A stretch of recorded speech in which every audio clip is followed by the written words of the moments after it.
the integrated circuit chips that control the light that you can communicate with.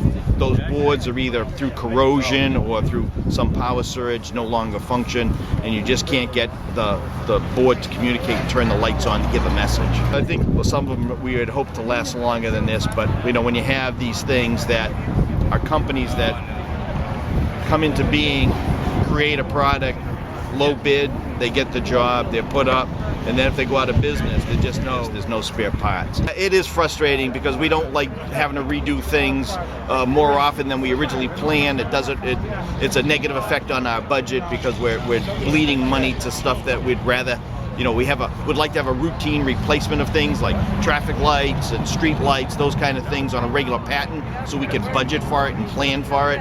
When they fail prematurely, we just have to take them out of sequence. But it's probably close to $1 million. I think the boards are in the 20, 30, 40,000, depending on how big they are a piece. And then there's the labor of removing them and putting up the new ones, and of course electrician labor to wire them up. But with the new wireless technologies and stuff, the installation is simpler because it's not as dependent on hard wiring in. We can communicate wirelessly over basically cell phone signals.